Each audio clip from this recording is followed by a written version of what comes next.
നമസ്കാരം, പ്രവാസി മലയാളിയിലേക്ക് ഏവർക്കും സ്വാഗതം. ഇന്നത്തെ പ്രവാസ ലോകത്തെ വാർത്തകൾ ഒറ്റനോട്ടത്തിൽ. സൗദി അറേബ്യയിൽ കോവിഡ് ബാധിച്ച് ചൊവ്വാഴ്ച 41 പേർ മരിച്ചു. ഇതോടെ ആകെ മരണസംഖ്യ 1052 ആയി. ജിദ്ദയിലാണ് ചൊവ്വാഴ്ചയും കൂടുതൽ ആളുകൾ മരിച്ചത്, 21 പേർ. Mecca 4, Riyadh 3, Hofuf 2, Qatif 2, Medina 1, Dammam 1, Khobar 1, Tabuk 1, Bisha 1, Al Mubarraz 1, Al Baha 1, Jizan 1 എന്നിവിടങ്ങളിലാണ് ബാക്കി മരണങ്ങൾ സംഭവിച്ചത്.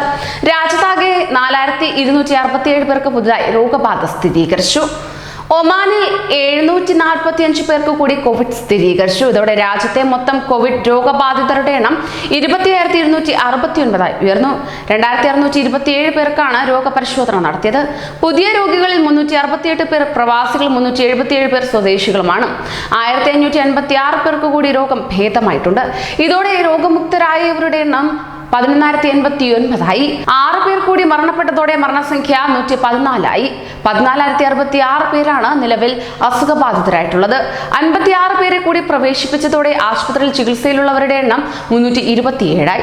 തീവ്രപരിചരണ വിഭാഗത്തിൽ 105 പേരാണുള്ളത്. ഒമാനിലെ പ്രവാസികളടക്കം വിദേശികൾക്ക് രാജ്യത്ത് സ്വന്തം പേരിൽ ഭൂമിയും വസ്തുവകകളും വാങ്ങുന്നതിന് അനുമതി നൽകുന്നതിനുള്ള നിയമം മന്ത്രിസഭയുടെ പരിഗണനയ്ക്കെത്തി. നിയമം നടപ്പിലാക്കുന്ന പക്ഷം രാജ്യത്തെ വിദേശികൾക്ക് പ്രത്യേക ഹൗസിംഗ് പദ്ധതികളിൽ സ്വന്തം പേരിൽ വസ്തുവകകൾ വാങ്ങാൻ അനുമതി ലഭിക്കും. വിവിധ തരം ഭവന പദ്ധതികളിൽ വിദേശികൾക്ക് ഭൂമി സ്വന്തമാക്കാൻ വഴിയൊരുക്കുന്നതാണ് നിയമം.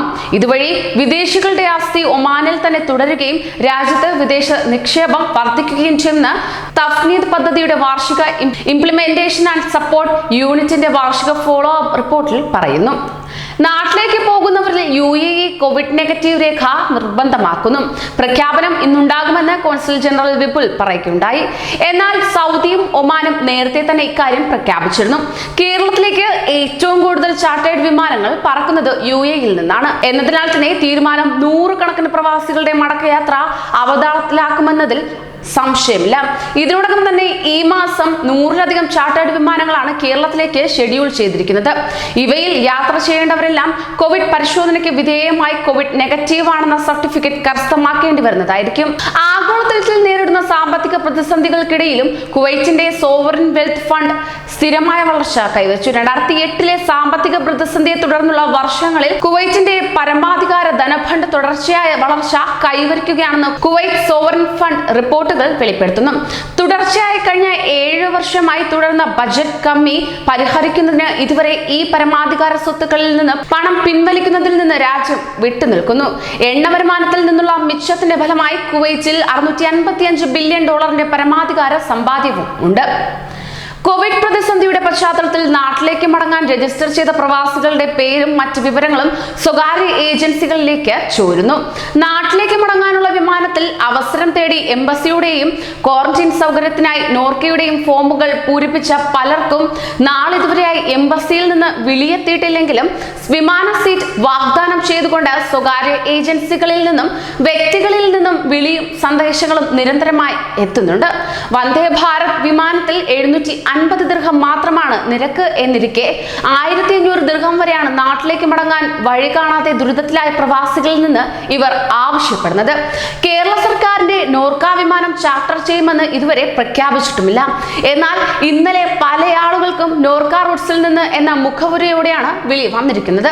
എംബസി, നോർക്ക എന്നിവയ്ക്ക് പുറമെ ചില സന്നദ്ധ സംഘടനകളും ട്രാവൽ ഏജൻസികളും ലോക്ക്ഡൌണിന്റെ ആദ്യഘട്ടത്തിൽ നാട്ടിലേക്ക് മടങ്ങാൻ താല്പര്യമുള്ളവരുടെ വിവരശേഖരണം നടത്തിയിരുന്നു. സ്വകാര്യ മേഖലകളിൽ തൊഴിലെടുക്കുന്ന സ്വദേശികളും വിദേശികളുമായ ജീവനക്കാർക്ക് അവരുടെ വിദ്യാഭ്യാസ യോഗ്യത, പ്രവൃത്തി പരിചയം, ജീവിത ചെലവ് എന്നിവ മാനദണ്ഡമാക്കി പുതിയ ശമ്പള സ്കെയിൽ നിർണ്ണയിക്കണമെന്ന് ശുപാർശയെ ശൂറ കൗൺസിൽ തള്ളി. മാനവ വിഭവശേഷി മന്ത്രാലയത്തിന്റെ ഹിജ്റ വർഷം 1440 തുടങ്ങി 1441 വർഷത്തെ റിപ്പോർട്ടിന്മേൽ നടന്ന ചർച്ചയിൽ ശൂറ മെമ്പർ ഡോക്ടർ ഫഹദ് ബിൻ ജുമുഅ സമർപ്പിച്ച നിർദ്ദേശമാണ് ശൂറ കൗൺസിൽ ഉപാധ്യക്ഷൻ യഹ്യ അൽ സഅയിനിയുടെ അധ്യക്ഷതയിൽ ചേർന്ന വെർച്വൽ കൗൺസിലിൽ തള്ളിയത്. വിദേശ രാജ്യങ്ങളിൽ കൊറോണ എന്ന മഹാമാരി ഉളവാക്കിയ ആഘാതങ്ങൾ ചെറുതൊന്നുമല്ല. ഇതിൽ ഏറ്റവും പ്രയാസപ്പെട്ട ഒരു വിഭാഗമാണ് സ്ഥിരമായി നാട്ടിൽ നിന്നെത്തുന്ന മരുന്ന് കഴിക്കുന്ന സാധാരണക്കാരായ പ്രവാസികൾ. ദിനംപ്രതി സാധാരണയായി നാട്ടിൽ നിന്ന് വരുമ്പോഴും സുഹൃത്തുക്കൾ മുഖേനയുമാണ് ഇവർ മരുന്ന് കൊണ്ടുവന്നിരുന്നത്. കോവിഡ് നിയന്ത്രണങ്ങളുടെ ഭാഗമായി വിമാനവിലക്ക് മൂലം അതിനുള്ള സാധ്യതകളെല്ലാം തന്നെ അടഞ്ഞു. തങ്ങളുടെ അവശ്യമരുന്നുകൾ കിട്ടാതെ പലരും പ്രയാസം അനുഭവിക്കുകയാണ് എന്നാണ് ലഭ്യമാകുന്ന വിവരം. ചില മരുന്നുകൾക്ക് നാട്ടിലേതിനേക്കാൾ വളരെ കൂടുതൽ തുകയാണ് ഇവിടെ വേണ്ടി വരുന്നത്. നാട്ടിലേതിനേക്കാൾ പ്രവാസ ലോകത്ത് രക്തസമ്മർദ്ദത്തിനും അവയവമാറ്റം കഴിഞ്ഞവർക്കുമുള്ള മരുന്നുകൾക്ക് കൂടുതൽ വില നൽകേണ്ടി വരും. കോവിഡ് സ്ഥിരീകരിച്ചു 10 ദിവസമായി ചികിത്സയിലായിരുന്ന മലയാളി സൗദിയിലെ റിയാദിൽ മരിച്ചതായി ബന്ധുക്കൾക്ക് വിവരം ലഭിച്ചു. വള്ളിക്കുന്നം പുത്തൻചന്ത പറപ്പാടി വടക്കതിൽ മോഹനന്റെ മകൻ മനോജാണ് മരിച്ചത്. 40 വയസ്സ്. ഒരാഴ്ചയായി പനി ബാധിച്ച് ചികിത്സയിലാണെന്നാണ് മനോജ് വീട്ടിൽ അറിയിച്ചിരുന്നത്. തിങ്കളാഴ്ച രാത്രി വീട്ടിലേക്ക് വിളിച്ച് അസുഖം കുറവുള്ളതായും അറിയിച്ചിരുന്നു. ഇന്ന് രാവിലെ നെഞ്ചുവേദന അനുഭവപ്പെട്ട മനോജിനെ ആശുപത്രിയിൽ എത്തിച്ചുവെങ്കിലും മരിച്ചു. മരണവിവരം മനോജ് ജോലി ചെയ്തിരുന്ന കമ്പനി അധികൃതരാണ് വീട്ടിൽ അറിയിച്ചത്. COVID-19 വൈറസ് ബാധിച്ച് റിയാദിലെ ആശുപത്രിയിൽ ചികിത്സയിലായിരുന്ന മലയാളി മരിച്ചു. കൊല്ലം നിലമേൽ വളയിടം സ്വദേശി ജാസ്മിൻ മൻസിൽ മുഹമ്മദ് റഷീദാണ് മരിച്ചത്. 55 വയസ്സ്. റിയാദ് ഷുമൈസി ആശുപത്രിയിൽ തിങ്കളാഴ്ച രാത്രിയിലാണ് മരിച്ചത്. റിയാദിലെ ഒരു സ്വകാര്യ കമ്പനിയിൽ 20 വർഷമായി ഡ്രൈവറായിരുന്നു ഇദ്ദേഹം. സൗദിയിൽ 30 വർഷമായി പ്രവാസി കൂടിയാണ്. അസുഖബാധയെ തുടർന്ന് 2 ആഴ്ച മുമ്പാണ് ഷുമൈസി ആശുപത്രിയിൽ പ്രവേശിപ്പിച്ചത്. ഇന്നലെ COVID-19 ബാധിച്ച് 3 മലയാളികൾ കൂടെ ഗൾഫ് നാടുകളിൽ മരണത്തിന് കീഴടങ്ങിയിരുന്നു. ദുരിതകാലത്ത് നിരവധി പേർക്ക് കൈത്താങ്ങാവുന്ന ഫിലിപ്പൈൻ സ്വദേശിക്ക് എമിറേറ്റ്സ് ലോട്ടോയുടെ പിന്തുണ. തൊഴിൽ രഹിതരായ 100-ലേറെ പേർക്ക് ദുബായിൽ ദിവസവും 2 നേരം ഭക്ഷണം എത്തിക്കുന്ന ഫെബി കാഷർ ബാഗുസേക്കാണ് എമിറേറ്റ്സ് ലോട്ടോ കരുത്ത് പകർന്നത്. 10,000 ഭക്ഷണപ്പൊതികൾക്ക് ആവശ്യമായ വിഭവങ്ങൾ എമിറേറ്റ്സ് ലോട്ടോ ഫെബിക്ക് സമ്മാനിച്ചു. കഴിഞ്ഞ ശനിയാഴ്ച നടന്ന പ്രതിവാര നറുക്കെടുപ്പിനിടെയായിരുന്നു എമിറേറ്റ്സ് ലോട്ടോയുടെ സഹായ പ്രഖ്യാപനം ഉണ്ടായത്. കോവിഡ് പ്രതിസന്ധിയിൽ വിദേശത്ത് കുടുങ്ങിയ ഇന്ത്യക്കാരെ തിരിച്ചു കൊണ്ടുവരാനുള്ള വന്ദേ ഭാരത് മിഷന്റെ പുതിയ ഘട്ടത്തിൽ എയർ ഇന്ത്യയോടൊപ്പം സ്വകാര്യ വിമാന കമ്പനികളും സർവീസ് നടത്തുമെന്നും കൂടുതൽ വിമാനങ്ങൾ ഉണ്ടാവുമെന്നും സൗദി അറേബ്യയിലെ Indian ambassador doctor Ausaf Sayeed അറിയിച്ചു. ശനിയാഴ്ച സൗദിയുടെ വിവിധ ഭാഗങ്ങളിലുള്ള 30 ഇന്ത്യൻ സാമൂഹിക പ്രവർത്തകരുമായി ഓൺലൈനിൽ നടത്തിയ കൂടിക്കാഴ്ചയിലാണ് അംബാസിഡർ ഇക്കാര്യം അറിയിച്ചത്. റോഡുകളിലെ റെഡ് സിഗ്നൽ മറികടന്നാൽ 1000 ദിർഹം പിഴയും 12 ബ്ലാക്ക് പോയിന്റും 30 ദിവസത്തേക്ക് വാഹനം കണ്ടുകെട്ടലും ശിക്ഷ ചുമത്തുമെന്ന് അബുദാബി പോലീസ് അറിയിച്ചു. റെഡ് സിഗ്നൽ മറികടന്ന വാഹനം അപകടത്തിൽപ്പെടുന്നതിന്റെ ട്രാഫിക് ക്യാമറ ദൃശ്യമടക്കം പങ്കുവച്ചുകൊണ്ടാണ് പോലീസ് മുന്നറിയിപ്പ് നൽകിയിരിക്കുന്നത്. ഗതാഗത നിയമം പാലിക്കേണ്ടതിന്റെ ആവശ്യകതയും അത് ലംഘിക്കുമ്പോൾ സംഭവിക്കുന്ന ഗുരുതര അപകട ദൃശ്യങ്ങളും പങ്കുവയ്ക്കുന്നത് ജനങ്ങളിൽ അവബോധമുണ്ടാക്കുമെന്ന് പോലീസ് അറിയിച്ചു. ചെറിയ അശ്രദ്ധ പോലും വലിയ നഷ്ടങ്ങൾക്ക് കാരണമായേക്കാം.